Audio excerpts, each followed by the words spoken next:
Professor doctor Yunus নেতৃত্বাধীন বাংলাদেশের অন্তর্বর্তী সরকার দায়িত্ব নেয়ার পর থেকেই আগামী ত্রয়োদশ জাতীয় সংসদ নির্বাচন দ্রুততম সময়ে আয়োজনের তাগিদ দিয়ে আসছে বিএনপি সহ বেশ কয়েকটি রাজনৈতিক দল।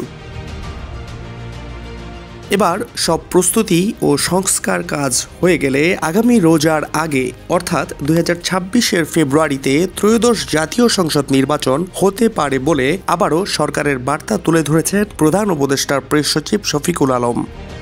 এ লক্ষ্যে নির্বাচন সংক্রান্ত সব প্রস্তুতি ডিসেম্বরের মধ্যে সম্পূর্ণ করার কঠোর নির্দেশনা দিয়েছেন প্রধান উপদেষ্টা ডক্টর মোহাম্মদ ইউনূস। আসন্ন নির্বাচনকে ঘিরে যমুনায় অনুষ্ঠিত এক বৈঠকে দেশের সর্বোচ্চ নির্বাচনী ও নিরাপত্তা সংশ্লিষ্টদের বিভিন্ন গুরুত্বপূর্ণ বিষয়ে নির্দেশনা দেন প্রধান উপদেষ্টা। নির্বাচন ইস্যুতে প্রধান উপদেষ্টার বৈঠকের তথ্য তুলে ধরে প্রেস সচিব বলেন, নির্বাচনের সুষ্ঠু পরিবেশ নিশ্চিতে ডিসেম্বরের মধ্যেই আইনশৃঙ্খলা বাহিনী থেকে শুরু করে ভোটার সচেতনতা বৃদ্ধি সহ সব ধরনের প্রস্তুতি সম্পন্ন করার নির্দেশ দিয়েছেন প্রধান উপদেষ্টা ডক্টর মোহাম্মদ ইউনূস। টানা 2 ঘন্টার বৈঠকে নির্বাচনের প্রস্তুতির অংশ হিসেবে আইনশৃঙ্খলা রক্ষাকারী বাহিনীর সক্ষমতা বৃদ্ধির উপর গুরুত্ব দিয়ে 17,000 নতুন সদস্য নিয়োগ এবং প্রশিক্ষণ ডিসেম্বরের মধ্যেই সম্পন্নের কথা বলেন প্রধান উপদেষ্টা। আইনশৃঙ্খলা পরিস্থিতি স্বাভাবিক রাখতে বাহিনীকে সর্বোচ্চ সক্রিয় ভূমিকা রাখার নির্দেশও দেন তিনি।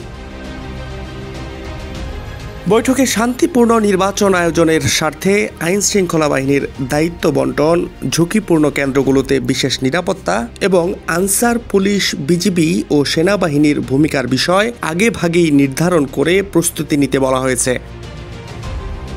ভোটের স্বচ্ছতা ও নিরপেক্ষতা নিশ্চিতে নির্বাচনের আগে মাঠ প্রশাসনের গুরুত্বপূর্ণ পদে থাকা ডিসি, এসপি, ওসি ও টিওনোদের ব্যাপক রদবদলের প্রস্তাব দেওয়া হয়েছে বৈঠকে।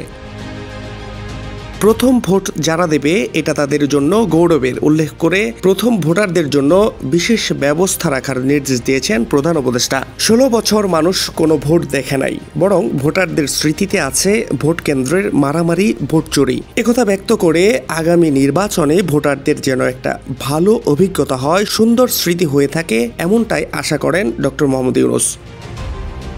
প্রধান উপদেষ্টার বৈঠকের তথ্য তুলে ধরে প্রেস সচিব বলেন, শান্তিপূর্ণ নির্বাচন আয়োজনে ভোটের দায়িত্বে থাকবেন আইন শৃঙ্খলা বাহিনীর 8 লাখ সদস্য। ডিসেম্বরের মধ্যেই এসব সদস্যদের প্রশিক্ষণ নিশ্চিতের নির্দেশনাও দিয়েছেন প্রধান উপদেষ্টা। বিএনপি সহ কয়েকটি দলের নির্বাচনী রোডম্যাপ প্রকাশের দাবির মুখে যখন সরকারের নির্বাচনী প্রস্তুতির বৈঠক, ঠিক তখনই যৌথ ঘোষণার সমালোচনায় সরকার পতন আন্দোলনে জাতীয় নাগরিক পার্টি এনসিপি সংস্কার ও বিচার শেষ হওয়ার আগে নির্বাচন না দেওয়ার দাবি দলটির নেতাদের। Fahad Shahriar, news desk, global television.